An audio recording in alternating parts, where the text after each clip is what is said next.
ओम नमो भगवते वासुदेवाय नमः। सत्यनारायण व्रत कथा। पंचांग के अनुसार हर पूर्णिमा को सत्यनारायण भगवान की पूजा उपासना की जाती है। इस दिन भगवान श्री हरि विष्णु के नारायण स्वरूप की पूजा की जाती है। ऐसा माना जाता है कि इस व्रत को करने से जीवन के सभी दुख और दरिद्रता का नाश होता है और जीवन में सुख, शांति और समृद्धि आती है। इस कथा के दो प्रमुख विषय हैं, जिनमें एक है संकल्प को भूलना और दूसरा है भगवान सत्यनारायण के प्रसाद का अपमान। सत्यनारायण व्रत कथा में अलग अलग अध्याय में छोटी छोटी कहानियों के माध्यम से सत्य का पालन न करने पर किस तरह की परेशानियां आती हैं, ये बताया गया है। सत्य को ही नारायण के रूप में पूजना सत्यनारायण की पूजा है। इसका अर्थ ये भी है कि संसार में एकमात्र हरि नारायण ही है जो सत्य है, बाकी सब माया है। सत्य में ही सारा जगत समाया हुआ है। सत्य के सहारे ही शिव भगवान पृथ्वी को धारण करते हैं। सत्य को ईश्वर मानकर निष्ठा के साथ समाज के किसी भी वर्ग का व्यक्ति इस व्रत कथा को सुनता है तो उसे उसकी इच्छा के अनुरूप ही फल प्राप्त होता है। आज की वीडियो में हम आपके लिए भगवान सत्यनारायण की व्रत कथा प्रस्तुत करने जा रहे हैं। उम्मीद करती हूँ कथा का पूरा फल लेने के लिए आप कथा को शुरू से लेकर अंत तक जरूर श्रवण करेंगे। ओम नमो भगवते वासुदेवाय नमः। सत्यनारायण व्रत कथा का पूरा संदर्भ ये है कि पूरा काल में शौनकादि ऋषि नैमिषारण्य स्थिति महर्षि सूत के आश्रम पर पहुँचे। ऋषिगण महर्षि सूत से प्रश्न करते हैं कि लौकिक कष्ट मुक्ति, सांसारिक सुख, समृद्धि एवं पारलौकिक लक्ष्य की सिद्धि के लिए सरल उपाय क्या है। महर्षि सूत शौनकादि ऋषियों को बताते हैं कि ऐसा ही प्रश्न नारद जी ने भगवान विष्णु से किया था। भगवान विष्णु ने नारद जी को बताया कि लौकिक क्लेश मुक्ति, सांसारिक सुख समृद्धि एवं पारलौकिक लक्ष्य सिद्धि के लिए एक ही राजमार्ग है, वे है सत्यनारायण व्रत। सत्यनारायण का अर्थ है सत्य आचरण, सत्याग्रह और सत्यनिष्ठा। संसार में सुख समृद्धि की प्राप्ति सत्याचरण द्वारा ही संभव है। सत्य ही ईश्वर है। सत्य आचरण का अर्थ है ईश्वर आराधना या भगवत पूजा। कथा का प्रारंभ सूत जी द्वारा कथा सुनाने से होता है। नारद जी भगवान श्री विष्णु के पास जाकर उनकी स्तुति करते हैं। स्तुति सुनने के अनंतर भगवान श्री विष्णु जी ने नारद जी से कहा, महाभाग, आप किस प्रयोजन से यहाँ आए हैं? आपके मन में क्या है? कहिए, वे सब जो कुछ आप मुझसे जानना चाहते हैं आप मुझे बताइए, मैं आपको बताऊंगा। नारद जी बोले, भगवान, मृत्यु लोक में अपने पाप कर्मों के द्वारा विभिन्न योनियों में उत्पन्न सभी लोग बहुत प्रकार के कलेशों से दुखी हो रहे हैं। हे नाथ, किस लघु उपाय से उनके कष्टों का निवारण हो सकेगा? यदि आपकी मेरे ऊपर तनिक भी कृपा हो तो वे सब मैं सुनना चाहता हूँ। कृपया मुझे उस सब के बारे में बताइए। श्री भगवान ने कहा, हे वत्स, संसार के ऊपर अनुग्रह करने की इच्छा से आपने बहुत ही अच्छी बात पूछी है। जिस व्रत के करने से प्राणी मोह से मुक्त हो जाता है उसे आपको बताता हूँ, उसे ध्यान पूर्वक सुनिए। हे वत्स, स्वर्ग और मृत्यु लोक में दुर्लभ भगवान सत्यनारायण का एक महान पुण्यप्रद व्रत है। आपके स्नेह के कारण इस समय मैं उसे कह रहा हूँ। अच्छी प्रकार के विधि विधान से भगवान सत्यनारायण व्रत करके मनुष्य शीघ्र ही सुख प्राप्त करके परलोक में मोक्ष प्राप्त कर सकता है। भगवान की ऐसी वाणी सुनकर नारद मुनि ने कहा, प्रभु, इस व्रत को करने का क्या फल है? इसका विधान क्या है? इस व्रत को किसने किया और इसे कब करना चाहिए? ये सब विस्तार पूर्वक बताए। श्री भगवान ने कहा, ये सत्यनारायण व्रत दुख शोक आदि का शमन करने वाला, धन धान्य की वृद्धि करने वाला, सौभाग्य और संतान देने वाला तथा सर्वत्र विजय प्रदान करने वाला है। जिस किसी भी दिन भक्ति और श्रद्धा से संवित होकर मनुष्य ब्राह्मणों और बंधु बांधवों के साथ धर्म में तत्पर होकर सायंकाल भगवान सत्यनारायण की पूजा करे, नैवेद्य के रूप में उत्तम कोटि के भोजनीय पदार्थ को सवाया मात्रा में भक्ति पूर्वक अर्पित करना चाहिए। केले के फल, घी, दूध, गेहूं का चूर्ण अथवा गेहूं के चूर्ण के अभाव में साठी चावल का चूर्ण, शक्कर या गुड़, ये सब भक्ष्य सामग्री सवाया मात्रा में एकत्रित करके निवेदित करनी चाहिए। बंधु बांधवों के साथ श्री सत्यनारायण भगवान की कथा सुनकर दक्षिणा देनी चाहिए। तदंतर बंधु बांधवों के साथ भोजन कराना चाहिए। भक्ति पूर्वक प्रसाद ग्रहण करके नृत्य गीत आदि का आयोजन करना चाहिए। तदंतर भगवान सत्यनारायण का स्मरण करते हुए अपने घर पर जाना चाहिए। ऐसा करने से मनुष्यों की अभिलाषा अवश्य ही पूर्ण होती है। विशेष रूप से कलयुग में पृथ्वीलोक में ये सबसे छोटा सा उपाय है अपने दुखों से बचने का। श्री सूत जी बोले, हे द्विजो, अब मैं पुण्य पूर्व काल में जिसने इस सत्यनारायण व्रत को किया था उसे भली भांति विस्तार पूर्वक कहूंगा। रमणीय काशी नामक नगर में कोई अत्यंत निर्धन ब्राह्मण रहता था। भूख और प्यास से व्याकुल होकर वे प्रतिदिन पृथ्वी पर भटकता रहता था। भगवान ने उस दुखी को देखकर वृद्ध का रूप धारण करके उस द्विज से आदर पूर्वक पूछा, आप प्रतिदिन अत्यंत दुखी होकर किस लिए पृथ्वी पर भ्रमण करते हो? हे द्विज श्रेष्ठ, ये सब बताओ, मैं सुनना चाहता हूँ। वे द्विज बोला, प्रभु, मैं अत्यंत दरिद्र हूँ और भिक्षा के लिए ही पृथ्वी पर घुमा करता हूँ। यदि मेरी इस दरिद्रता को दूर करने का आप कोई उपाय जानते हो तो कृपा पूर्वक मुझे बताइए। वृद्ध बोला, हे देव, सत्यनारायण भगवान विष्णु अभीष्ट फल को देने वाले हैं। हे विप्र, तुम उनका उत्तम व्रत करो, जिसे करने से मनुष्य सभी दुखों से मुक्त हो जाता है। व्रत के विधान को भी यत्न पूर्वक कहकर वृद्ध रूपधारी भगवान विष्णु वहीं पर अंतर ध्यान हो गए। वृद्ध ने जैसा कहा है उस व्रत को अच्छी प्रकार से वैसे ही करूंगा, ये सोचते हुए उसको रात में नींद नहीं आई। अगले दिन प्रातः काल उठकर सत्यनारायण का व्रत करूंगा, ऐसा संकल्प करके वे भिक्षा के लिए चल दिया। उस दिन भिक्षा में बहुत सा धन प्राप्त हुआ। उसी धन से उसने बंधु बांधवों के साथ भगवान सत्यनारायण का व्रत किया। इस व्रत के प्रभाव से वे श्रेष्ठ सभी दुखों से मुक्त होकर समस्त संपत्तियों से संपन्न हो गया। उस दिन से लेकर प्रत्येक महीने उसने यही व्रत किया। इस प्रकार भगवान सत्यनारायण के इस व्रत को करके वे श्रेष्ठ सभी पापों से मुक्त हो गया और उसने दुर्लभ मोक्ष पद को प्राप्त किया। हे विप्र, पृथ्वी पर जब भी कोई मनुष्य श्री सत्यनारायण का व्रत करेगा उसी समय उसके समस्त दुख नष्ट हो जाएंगे। इस प्रकार भगवान नारायण ने महात्मा नारद जी से जो कुछ कहा मैंने वे सब आप लोगों से कह दिया। आगे अब और क्या कहूँ? हे मुने, इस पृथ्वी पर उससे सुने हुए इस व्रत को किसने किया, हम वे सब भी सुनना चाहते हैं। उस व्रत पर हमारी श्रद्धा हो रही है। श्री सूत जी बोले, मुनियों, पृथ्वी पर जिसने ये व्रत किया उसे आप लोग सुने। एक बार वे द्विश्रेष्ठ अपनी धन संपत्ति के अनुसार बंधु बांधवों तथा परिवार जनों के साथ व्रत करने के लिए उद्युक्त हुआ।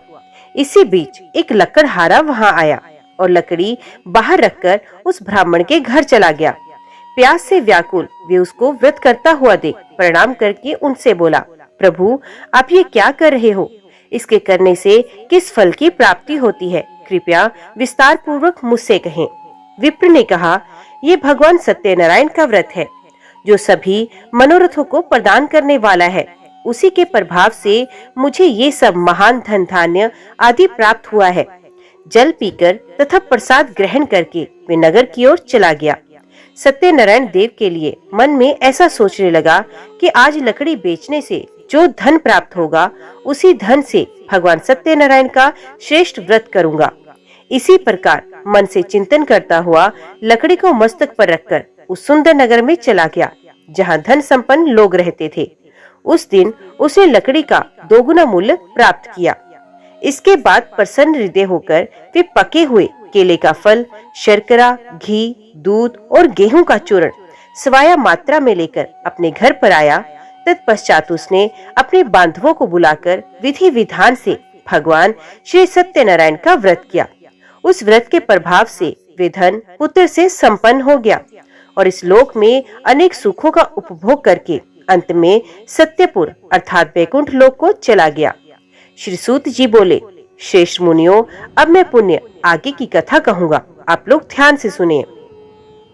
प्राचीन काल में उल्कामुख नाम का एक राजा था। विजितेंद्रिय, सत्यवादी तथा अत्यंत बुद्धिमान था। वे विद्वान राजा प्रतिदिन देवालय जाता और धन देकर संतुष्ट करता। कमल के समान मुख वाली उसकी धर्मपत्नी शील, विनय एवं सौंदर्य आदि गुणों से संपन्न तथा पतिप्रायणा थी। राजा एक दिन अपनी धर्म पत्नी के साथ भद्रशिला नदी के तट पर श्री सत्यनारायण का व्रत कर रहा था। उसी समय व्यापार के अनेक प्रकार की पुष्कल धनराशि से संपन्न एक साधु नाम का बनिया वहां आया।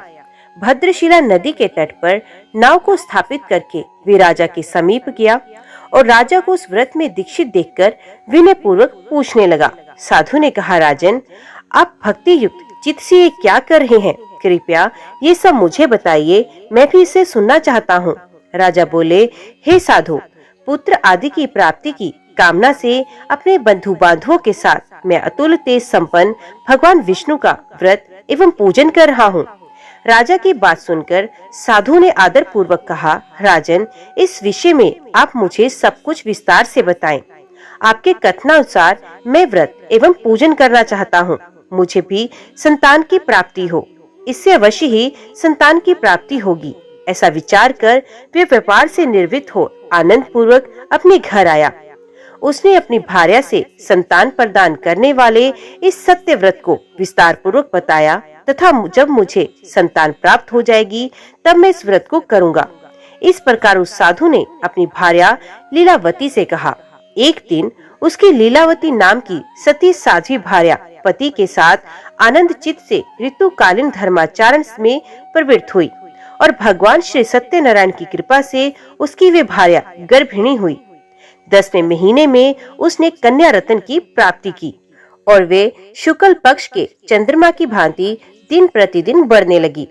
उस कन्या का नाम कलावती रखा गया। इसके बाद एक दिन लीलावती ने अपने स्वामी से मधुर वाणी में कहा, आप पूर्व में संकल्पित श्री सत्यनारायण के व्रत को क्यों नहीं कर रहे हो? साधु बोला, प्रिय, इसके विवाह के समय व्रत करूंगा। इस प्रकार अपनी पत्नी को भली भांति आश्वस्त कर वे व्यापार करने के लिए नगर की ओर चला गया। इधर कन्या कलावती पिता के घर में बढ़ने लगी। तदंतर धर्मज्ञ साधु ने नगर में सखियों के साथ क्रीड़ा करती हुई अपनी कन्या को विवाह योग्य देखकर आपस में मंत्रणा करके विवाह करने के लिए कन्या के लिए श्रेष्ठ वर का अन्वेषण करो, ऐसा दूत से कहकर शीघ्र ही उसे भेज दिया। उसकी आज्ञा प्राप्त करके दूत कांचन नामक नगर में गया और वहां से एक वणिक का पुत्र ले आया। उस साधु ने उस वणिक के पुत्र को सुंदर और गुणों से संपन्न देखकर अपनी जाति के लोगों तथा बंधु बांधवों के साथ संतुष्ट चित्त हो विधि विधान से वणिक पुत्र के हाथ में कन्या का दान कर दिया। उस समय वे साधु बनिया दुर्भाग्यवश भगवान का वे उत्तम व्रत फिर से भूल गया। पूर्व संकल्प के अनुसार विवाह के समय में व्रत न करने के कारण भगवान उस पर रुष्ट हो गए। कुछ समय के पश्चात अपने व्यापार कर्म में कुशल वे साधु बनिया काल की प्रेरणा से अपने दामाद के साथ व्यापार करने के लिए समुद्र के समीप स्थित रत्नासारपुर नामक नगर में चला गया। अपने श्री संपन्न दामाद के साथ वहां व्यापार करने लगा। उसके बाद वे दोनों राजा चंद्रकेतु के रमणीय उस नगर में गए। उसी समय भगवान श्री सत्यनारायण ने उसे भ्रष्ट प्रतिज्ञा देखकर उसे दारुण कठिन और महान दुख प्राप्त होगा ये शाप दे दिया।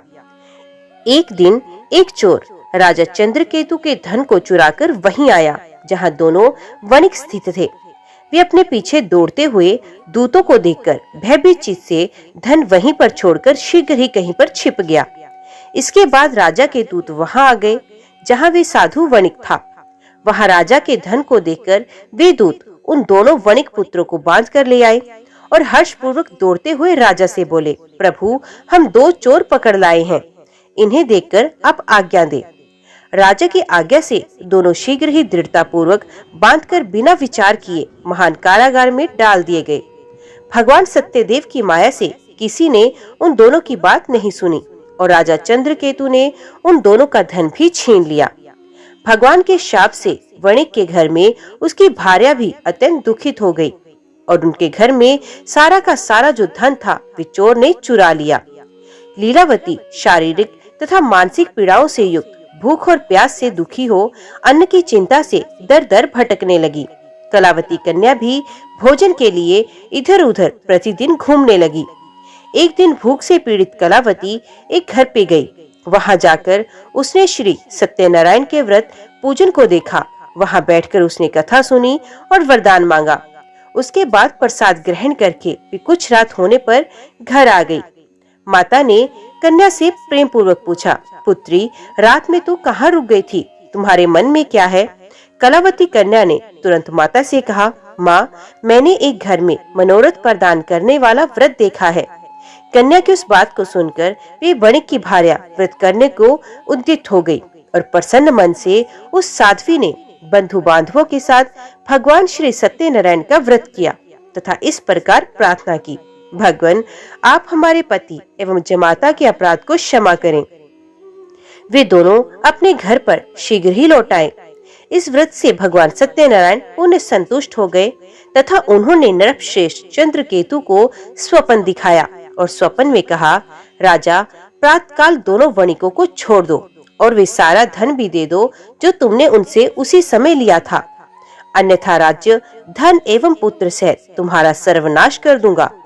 राजा ने से स्वप्न में ऐसा कहकर भगवान सत्यनारायण अंतर्ध्यान हो गए। इसके बाद प्रातःकाल राजा ने अपने सभासदों के साथ सभा में बैठकर अपना स्वप्न लोगों को बताया और कहा, दोनों बंदी वणिक पुत्रों को शीघ्र ही मुक्त कर दो। राजा की ऐसी बात सुनकर वे राजपुरुष दोनों महाजनों को बंधन मुक्त करके राजा के सामने लाकर विनय पूर्वक बोले, महाराज, बड़ी बंधन से मुक्त करके दोनों वणिक पुत्र लाए गए हैं। इसके बाद दोनों महाजन नृपश्रेष्ठ चंद्रकेतु को प्रणाम करके अपने पूर्व वृत्तांत का स्मरण करते हुए भयविहीन हो गए और कुछ बोल न सके। राजा ने वणिक पुत्रों को देखकर आदर पूर्वक कहा, आप लोगों को प्रारब्धवश ये महान दुख प्राप्त हुआ है, इस समय अब कोई भय नहीं। ऐसा कहकर उनकी बेड़ी खुलवाकर आदि काम करवाया। राजा ने वस्त्र अलंकार देकर उन दोनों वणिक पुत्रों को संतुष्ट किया तथा सामने बुलाकर वाणी द्वारा अत्यधिक आनंदित किया। पहले जो धन लिया था उसे दूना कर दिया। उसके बाद राजा ने पुण्य उनसे कहा, साधो, अब आप अपने घर जाइए। राजा को प्रणाम करके आपकी कृपा से हम जा रहे हैं, ऐसा कहकर उन दोनों महावैश्यों ने अपने घर की ओर प्रस्थान किया। श्री सूत जी बोले, साधु बनिया मंगलाचरण कर ब्राह्मणों को धन देकर अपने नगर की ओर चल पड़ा। साधु के कुछ दूर जाने पर भगवान सत्यनारायण की उसकी सत्यता की परीक्षा के विषय में जिज्ञासा हुई। साधो, तुम्हारी नाव में क्या भरा है? तब धन के मद में चूर दोनों महाजनों ने अवहेलना पूर्वक हंसते हुए कहा, दंडिन, क्यों पूछ रहे हो? क्या कुछ द्रव्य लेने की इच्छा है? हमारी नाव में तो लता और पत्ते आदि भरे हैं। ऐसी निष्ठुर वाणी में सुनकर तुम्हारी बात सच हो जाए, ऐसा कहकर वो दंडी सन्यासी को रूप धारण किए हुए भगवान कुछ दूर जाकर समुद्र के समीप बैठ गए। दंडी के चले जाने पर नित्य क्रिया करने के पश्चात उतराई हुई अर्थात जल में ऊपर की ओर उठी हुई नौका को देखकर साधु अत्यंत आश्चर्य में पड़ गया और नाव में लता और पत्ते आदि को देखकर मूर्छित होकर पृथ्वी पर गिर पड़ा। सचेत होने पर वणिक पुत्र चिंतित हो गया। तब उसके दामाद ने इस प्रकार कहा, आप शोक क्यों करते हैं? दंडी ने शाप दिया है। इस स्थिति में वे ही चाहें तो सब कुछ कर सकते हैं, इसमें संशय नहीं। अत उन्हीं की शरण में हम चलें, वही मन की इच्छा पूर्ण होगी। दामाद की बात सुनकर वे साधु बनिया उनके पास गया और वहां दंडी को देखकर उसने भक्ति पूर्वक उन्हें प्रणाम किया तथा आदर पूर्वक कहने लगा, आपके सम्मुख मैंने जो कुछ कहा है असत्य भाषण रूप अपराध किया है, आप मेरे उस अपराध को क्षमा करें। ऐसा कहकर बारंबार प्रणाम करके वे महान शोक से आकुल हो गया। दंडी ने उसे रोता हुआ देखकर कहा, हे मूर्ख, रो मत, मेरी बात सुनो। मेरी पूजा से उदासीन होने के कारण तथा मेरी आज्ञा से ही तुमने बारंबार दुख प्राप्त किया है। भगवान की ऐसी वाणी सुनकर वे उनकी स्तुति करने लगा। साधु ने कहा, हे प्रभु, ये आश्चर्य की बात है कि आपकी माया से मोहित होने के कारण ब्रह्मा आदि देवता भी आपके गुणों और रूपों को यथावत रूप से नहीं जान पाते। फिर मैं मूर्ख आपकी माया से मोहित होने के कारण कैसे जान सकता हूँ? आप प्रसन्न होइए, मैं अपनी धन संपत्ति के अनुसार आपकी पूजा करूंगा। मैं आपकी शरण में आया हूँ। मेरी जो नौका में स्थित पूरा धन था उसकी तथा मेरी रक्षा करें। उस बनिए की भक्ति युक्त वाणी सुनकर भगवान जनार्दन संतुष्ट हो गए। भगवान हरि उसे अभीष्ट वर प्रदान करके वही अंतर ध्यान हो गए। उसके बाद वे साधु अपनी नौका में चढ़ा और उसने धन धान्य से परिपूर्ण देखकर भगवान सत्यदेव की कृपा से हमारा मनोरथ सफल हो गया, ऐसा कहकर स्वजनों के साथ उसने भगवान की विधिवत पूजा की। भगवान श्री सत्यनारायण की कृपा से वे आनंद से परिपूर्ण हो गया और नाव को प्रयत्न पूर्वक संभालकर उसने अपने देश के लिए प्रस्थान किया। साधु बनिया ने अपने दामाद से कहा, वे देखो मेरी रतनपुरी नगरी दिखाई दे रही है। इसके बाद उसने अपने धन के रक्षक दूत को अपने आगमन का समाचार देने के लिए अपने घर भेजा। उसके बाद उस दूत ने नगर में जाके साधु की भार्या को देख हाथ जोड़कर प्रणाम किया तथा उसके लिए अभिष्ट बात कही। सेठ जी अपने दामाद तथा बंधु वर्गों के साथ बहुत सारे धन धान्य से संपन्न होकर नगर के निकट पधार गए हैं। दूत के मुख से ये बात सुनकर वे महान आनंद से विवल हो गई और उस साध्वी ने श्री सत्यनारायण की पूजा करके अपनी पुत्री से कहा, मैं साधु के दर्शन के लिए जा रही हूँ, तुम शीघ्र आओ। माता का ऐसा वचन सुनकर व्रत को समाप्त करके प्रसाद का परित्याग करके वे कलावती भी अपने पति का दर्शन करने के लिए चल पड़ी। इससे भगवान सत्यनारायण रुष्ट हो गए और उन्होंने उसके पति को तथा नौका को धन के साथ हरण करके जल में ही डुबो दिया।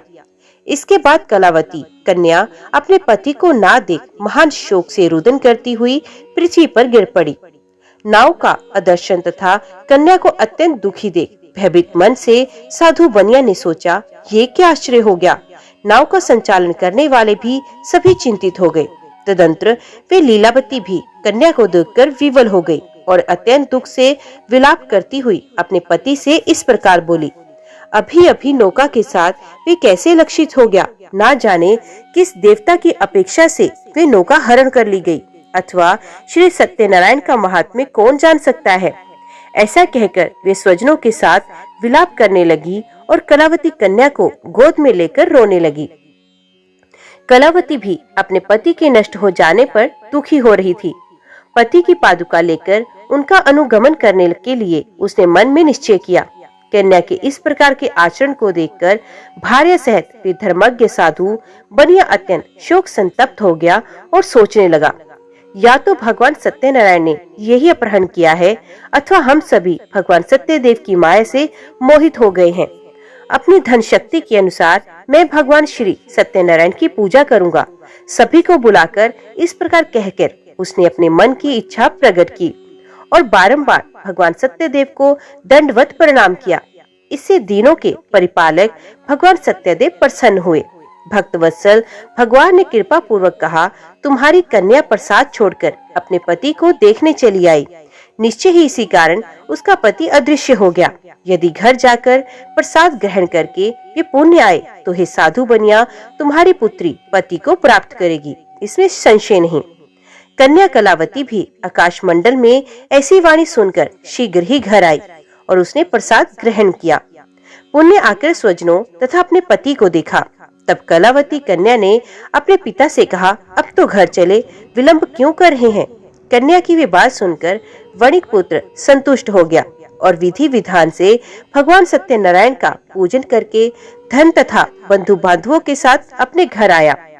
तदंतर पूर्णिमा तथा संक्रांति पर्वों पर भगवान सत्यनारायण का पूजन करते हुए इस लोक में सुख भोग कर अंत में वे सत्यपुर वैकुंठ लोक में चला गया। श्री सूत जी बोले, श्रेष्ठ मुनियों, अब इसके बाद मैं दूसरी कथा कहूँगा, आप लोग सुनिए। अपनी प्रजा का पालन करने में तत्पर तुंगध्वज नामक एक राजा था। उसने सत्यदेव के प्रसाद का परित्याग करके दुख प्राप्त किया। एक बार वे वन में जाकर और वहां बहुत से पशुओं को मारकर वट वृक्ष के नीचे आया। वहां उसने देखा कि गोपगण बंधु बांधवों के साथ संतुष्ट होकर भक्ति पूर्वक भगवान सत्यदेव की पूजा कर रहे हैं। राजा ये देखकर ही अहंकारवश ना तो वहां गया और ना ही उसने भगवान सत्यनारायण को प्रणाम ही किया। पूजन के बाद सभी गोपगण भगवान का प्रसाद राजा के समीप रखकर वहां से लौट आए और इच्छा अनुसार उन सभी ने भगवान का प्रसाद ग्रहण किया। इधर राजा का प्रसाद को परित्याग करने से बहुत दुख हुआ। उसका संपूर्ण धन धान्य एवं सभी 100 पुत्र नष्ट हो गए। राजा ने मन में ये निश्चय किया कि अवश्य ही भगवान सत्यनारायण ने हमारा नाश कर दिया इसलिए मुझे वहां जाना चाहिए जहां श्री सत्यनारायण का पूजा हो रहा हो। ऐसा मन में निश्चय करके वे राजा गोपगणों के समीप गया और उसने गोपगणों के साथ भक्ति श्रद्धा से युक्त होकर विधि पूर्वक भगवान सत्यदेव की पूजा की। भगवान सत्यदेव की कृपा से वे पुण्य धन और पुत्रों से संपन्न हो गया तथा इस लोक में सभी सुखों का उपभोग करके अंत में सत्यपुर वैकुंठ लोक को प्राप्त हुआ। श्री सूत जी कहते हैं, जो व्यक्ति इस परम दुर्लभ श्री सत्यनारायण के व्रत को करता है और पुण्यमय तथा फल प्रदायिनी भगवान की कथा को भक्ति युक्त होकर सुनता है, उसे भगवान सत्यनारायण की कृपा से धन धान्य आदि की प्राप्ति होती है। दरिद्र धनवान हो जाता है, बंधन में पड़ा हुआ बंधन से मुक्त हो जाता है, डरा हुआ व्यक्ति भय मुक्त हो जाता है। ये सत्य बात है, इसमें कोई संशय नहीं। इस लोक में वे सभी फलों को प्राप्त करता है, अंत में सत्यपुर वैकुंठ लोक को जाता है। इस प्रकार मैंने आप लोगों से भगवान सत्यनारायण के व्रत को कहा, जिसे करके मनुष्य सभी दुखों से मुक्त हो जाता है। कलयुग में तो भगवान सत्यदेव की पूजा विशेष फल प्रदान करने वाली है। भगवान विष्णु को ही कुछ लोग काल, कुछ लोग सत्य, कुछ ईश, कोई सत्यदेव तथा कोई दूसरे लोग सत्यनारायण नाम से कहेंगे। अनेक रूप धारण करके भगवान सत्यनारायण सभी का मनोरथ सिद्ध करते हैं। कलयुग में सनातन भगवान विष्णु ही सत्यव्रत रूप धारण करके सभी का मनोरथ पूर्ण करने वाले होंगे। हे श्रेष्ठ मुनियों, जो व्यक्ति नित्य भगवान सत्यनारायण की इस व्रत कथा को पढ़ता है, सुनता है, भगवान सत्यनारायण की कृपा से उसके सभी पाप नष्ट हो जाते हैं। हे मुनीश्वरों, पूर्व काल में जिन लोगों ने भगवान सत्यनारायण का व्रत किया था, उसके अगले जन्म का वृतांत कहता हूँ, आप लोग ध्यान से सुने।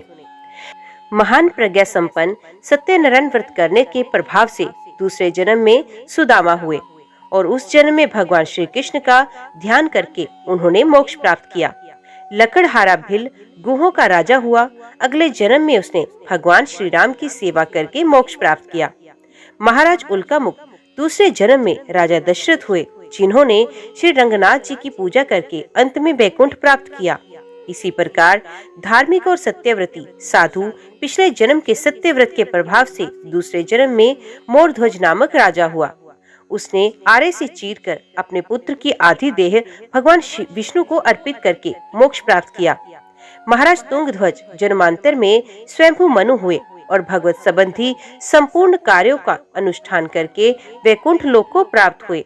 जो गोपगण थे, वे सब जन्मांतर में ब्रजमंडल में निवास करने वाले गोप हुए और सभी राक्षसों का संहार करके उन्होंने भी भगवान का शाश्वत धाम गोलोक प्राप्त किया।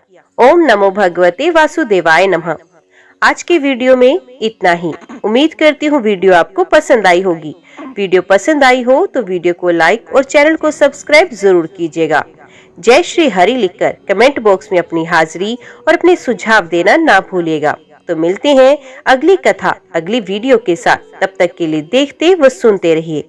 जय मां कंजक, जय माता दी।